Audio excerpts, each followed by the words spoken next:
안녕하십니까.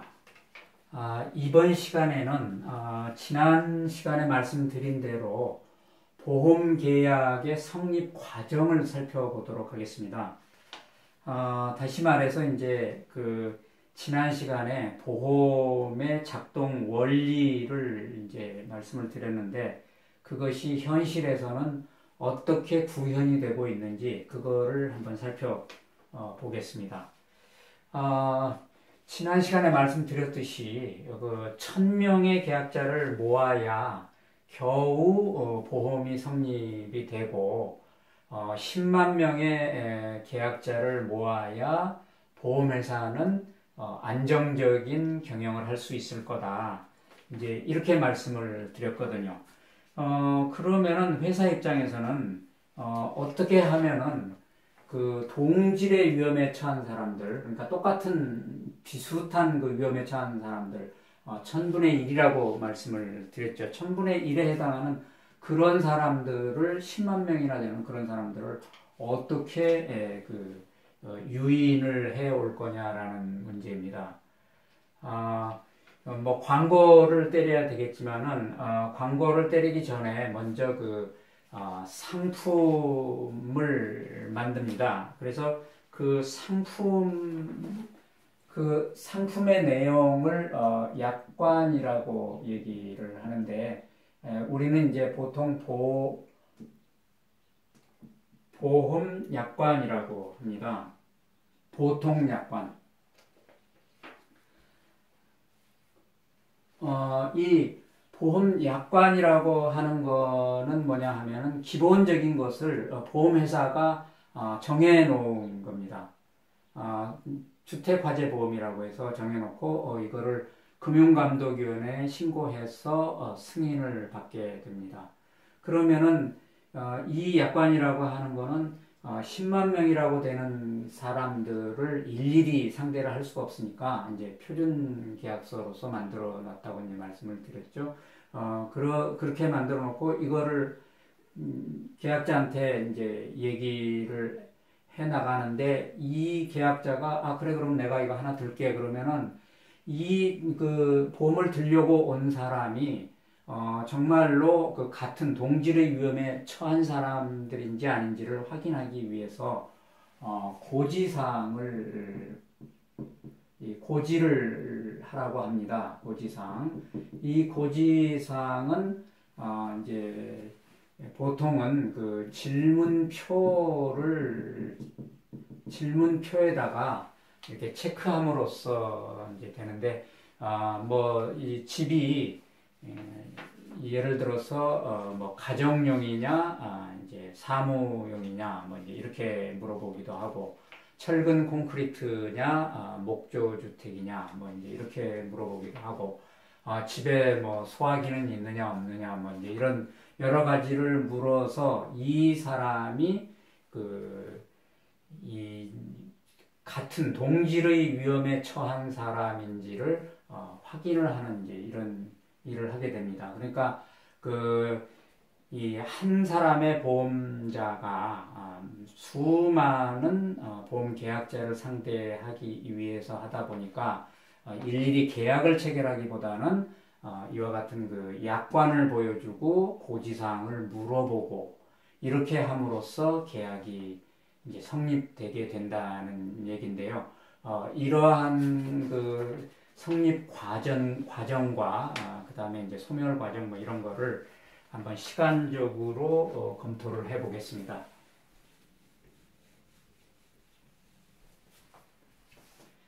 자, 맨 먼저 청약의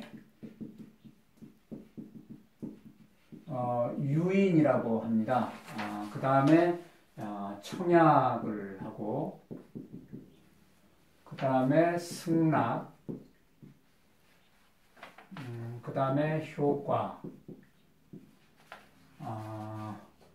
그 다음에 무효 변경 소멸 이제 이런 과정을 겪게 되는데 여기서 이제 보험회사와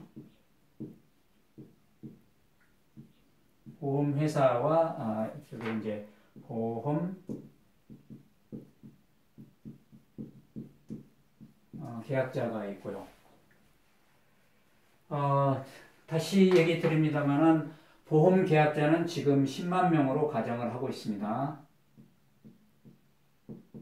그리고 보험회사는 지금 1개라고 지금 가정을 하고 있는데요.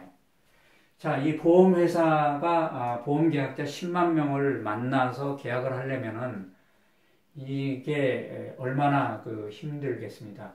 그래서 이제 보험회사가 이제 이 상품을 하나 만들어 놓고 이 상품을 보험계약자한테 이제 팔려고 하면은 제일 먼저는 팔 수 있는 사람이 이제 보험회사의 임직원들이 있겠죠.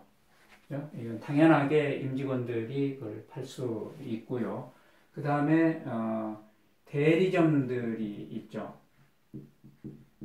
예, 대한민국에 대리점 무지하게 많습니다. 그래서 이 대리점이라고 하는 거는 보험회사가 내가 팔 거를 이 대리점이 대신, 그러니까 그 상품에 대해서 이 약관을 보여주고 팔 수 있는 요 대리점들이 있을 거고요. 우리나라에서는 이제 또 특별히 금융기관 대리점이라고 있어요. 그러니까 은행이라든가 신용카드 회사라든가 이제 이런 데도 보험을 팔 수가 있죠. 그 다음에 이제 설계사가 있을 거고요. 그 다음에 이제 근데 이제 설계사는 대리점이나 임직원들에 비하면은 권한이 별로 없습니다. 이 설계사는 그냥 중개만 해주는 이제 그런 역할을 하고요. 그 다음에 중개사가 있습니다. 보험중개사. 이 보험중개사는 이 청약 단계에 들어가면 이제 약관이 이제 제일 중요하다. 이제 이렇게 아까 이제 말씀을 드렸는데 이 약관은 보험회사가 만들어서 일방적으로 보험계약자 보고 살래 말래만 결정하는 거예요. 그러니까 보험계약자는 1000분의 1의 그런 보험이 필요한 게 아니고 1000분의 2의 보험이 필요하다 그러면은 그런 보험이 없을 수도 있어요.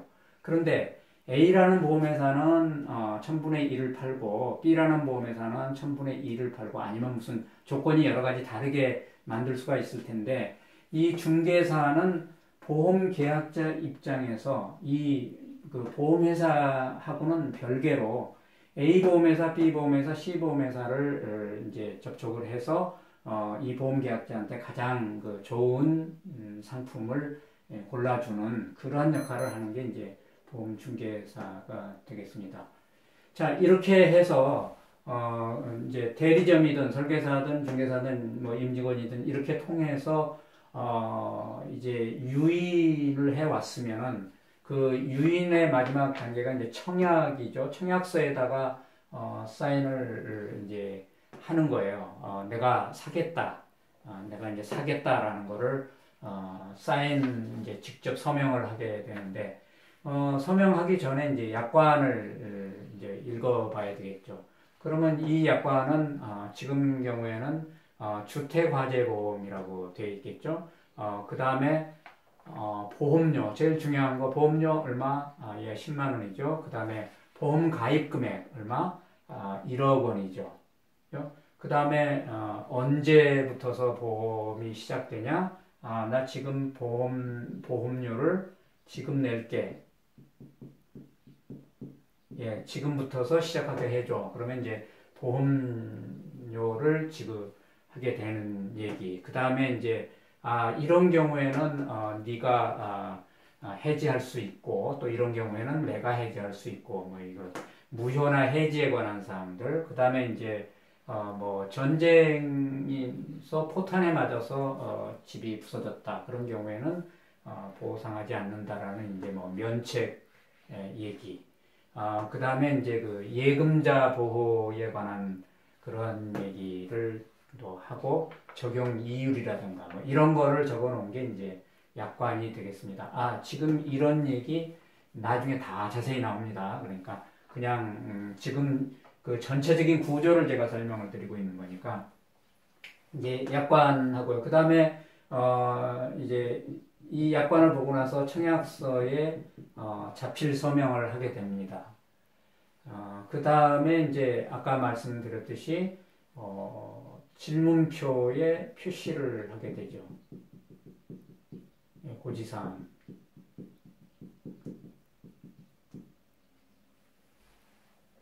그렇게 해서 이제 대략적으로 이 계약자가 이 보험을 들겠다라는 얘기를 이제 하고 대략적으로 맞아 떨어진 거죠. 이제 그 파는 사람하고 이제 사는 사람하고 맞아 떨어졌는데 이때 이제 보험료를 지급해 버리니까 보통 사람들은 이제 모든 계약이 여기서 다 끝났다 이렇게 생각을 하는데 보험회사에서는 그렇게 생각을 하지 않고 요러한 청약서를 받게 되면은 보험회사에서는 이 사람이 정말로 찾고 있는 위험에 처한 사람인지를 심사를 하게 됩니다. 그래서 요 심사하는 사람을 심사역이라고 하고 영어로는 언더라이터라고 이렇게 하는데 이 심사역은 보험회사에서는 가장 중요한 사람입니다. 그런데 지금 우리 손해평가사에서는 그렇게 시험에 그러니까 중요하게 나올 것 같지는 않은데 어쨌든 보험회사 전체로 봐서는 가장 중요한 사람이죠. 보험을 성립시키는 사람이니까요. 이 사람은 하는 게 1000분의 1보다 낫다. 그러면 자기한테 유리하니까 이 사람은 우량채다. 그 다음에 딱 이 사람은 1000분의 1에 맞을 것 같아. 그러면은 표준채. 만약에 1000분의 1보다 더 가능성이 더 크다. 그러면은 표준 미달채. 이게 1000분의 3이 나와버려. 그러면은 이 사람은 받으면 안 된다. 그래서 거절채. 뭐 이제 이런 거를 하는 게 이 심사역이 하는 일입니다. 그래서 요렇게 해서 이제 이거를 30일 이내에 이제 하게 되어 있는데 요 30일 동안에 이제 승낙을 해줄 수도 있고 거절을 할 수도 있고 그렇습니다. 자, 그래서 승낙을 해주게 되면 그러면은 이제 청약이 일어났고 승낙이 일어났으니까 계약이 성립이 된 겁니다. 자, 계약이 성립되었어요. 그러면은 이 되고 나면은 그 다음에 바로 보험 계약자에게는 여러 가지 의무들이 발생을 하는데 이 보험 계약자 입장에서는 첫 번째 보험료 지급 의무가 발생을 합니다. 벌써 지급했는데 무슨 소리냐 하는데 이거는 이제 보통 많은 사람들이 그렇게 한다는 얘기고 실제로는 성립하고 나서 2개월 이내에 보험료를 지급하면은 그때부터서 보험 계약이 이제 유효하게 되는 거죠. 보험 기간이 그때부터 시작하는. 그리고 만약에 2개월 지나가도 보험료를 안 낸다 그러면 이제 보험회사가 취소시켜 버리죠. 이제 그런 거고요. 그 다음에는 위험 변경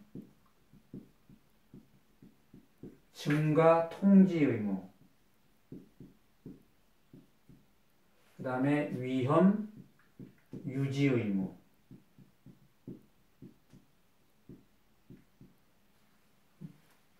위험 변경 증가 통지 의무라는 것은 뭐냐 하면은 그 동일한 위험, 그러니까 1000분의 1의 위험에 처해 있다라고 했는데 가정용으로 쓴다고 신고를 이제 이때 했는데 나중에 거기를 사무실로 사용을 하게 됐다 그러면은 위험이 많이 증가하지 않습니까? 그러면은 이제 그거를 통지를 해줘야 됩니다.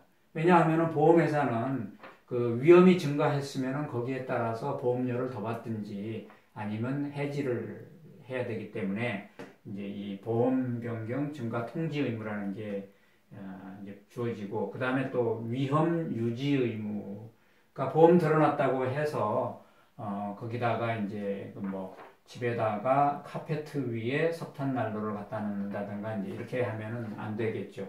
그러니까 그런 거는 이제 도덕적으로 그 위험한 거죠. 그래서 그 부분을 유지해야 된다라는 거. 그러니까 1000분의 1이 1년 동안 처음부터서 끝까지 계속 유지가 돼야 되기 때문에 이제 필요한 이러한 조항들이 들어가게 되는 겁니다. 그리고 성립하고 나면은 바로 보험회사는 보험증권을 교부합니다.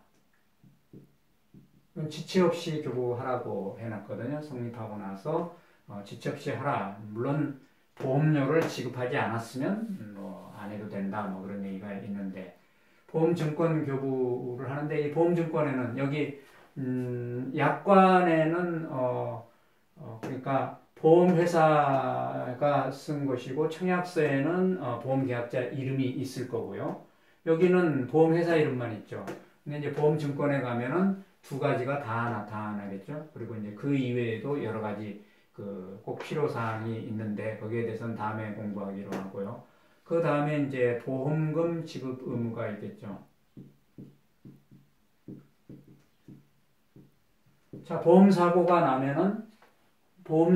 이제 사고가 나면은 당연히 보험계약자는 사고 통지 의무가 있겠죠.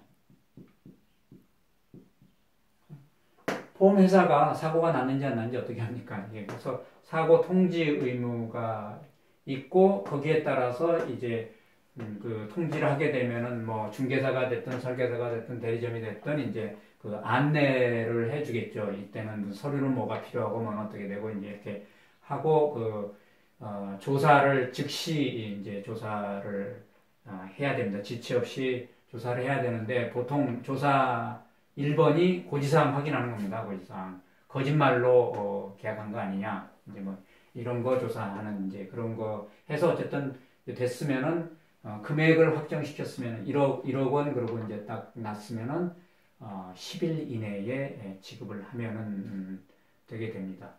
자, 이렇게 해서 이제 계약은 진행이 되는데 아까 말씀드렸듯이 위험 변경 증가 이런 거 변경해서 그러니까 계약은 계약이니까 양자 간에 합의해서 계약을 변경시킬 수도 있고요. 그 다음에 이제 앞에서 뭔가가 잘못돼 가지고 무효가 되는 경우도 있을 거고 그 다음에 보험금을 다 지급하고 나서 이 주택이 없어져 버렸으면은 그러면은 당연히 이 계약 자체가 소멸하게 되겠죠. 그리고 1년이라는 보험료 지급부터서 1년이 됐을 때 이 계약이 당연히 없어지죠. 그럼 새로 계약을 해야 되겠죠. 그죠? 이러한 과정들을 이제 전체적으로 이제 이렇게 이제 저는 간략하게 살펴봤는데 이러한 것들을 자세하게 이제 규제해 놓고 있는 것이 보험계약법 상법 제4편 보험계약법입니다. 그래서 보험계약법을 잠깐 보면은요, 여기 총칙이 있고요. 그 다음에 손해보험이 있고, 그 다음에 인보험이 있습니다. 자, 총칙, 그 다음에 손해보험에 또 총칙이 있습니다. 그 다음에 화재보험, 그 다음에 운송, 해상, 책임, 자동차, 그 다음에 보증 이런 식으로 있고요. 그 다음에 인보험에는 역시 총칙, 그 다음에 생명보험, 상해보험, 그 다음에 질병보험, 그 다음에 아마 간병보험 뭐 이런 식으로 이 전체가 한 100개 정도의 조문이고요. 여기 총칙에서부터서 여기 간병부의 끝까지가 이게 한 100개 정도의 조문이 있는데 손해평가사들이 관심을 직접적으로 가져야 되는 거는 여기 총칙의 638조 붙어서 화재보험 마지막에 387조까지입니다. 그래서 이것이 50개 조문이고 A4 용지로 4쪽 정도 됩니다. 그러니까 이제 제가 여기서 다음 시간부터서 이제 그 하나하나 설명을 해 나갈 텐데 그때 이제 그거를 설명을 들으시고 또 이제 찾아봐서 이 법조문을 충분히 이해가 됐으면은 그때는 이제 외우면은 훨씬 더 도움이 될 겁니다. 이제 이쪽에 뭐 그 보험업법이라든가 그 대법원 판례라든가 이제 뭐 이런 것들도 이제 얘기가 될 수가 있는데 가장 그 우리에게 중요한 부분은 이제 여기 50개 조항이다라는 그런 얘기를 드립니다. 예, 오늘은 여기까지 하겠습니다. 다음 시간부터서는 그 교재를 가지고 이제 하나씩 살펴보도록 하겠습니다. 예, 수고 많으셨습니다. 감사합니다.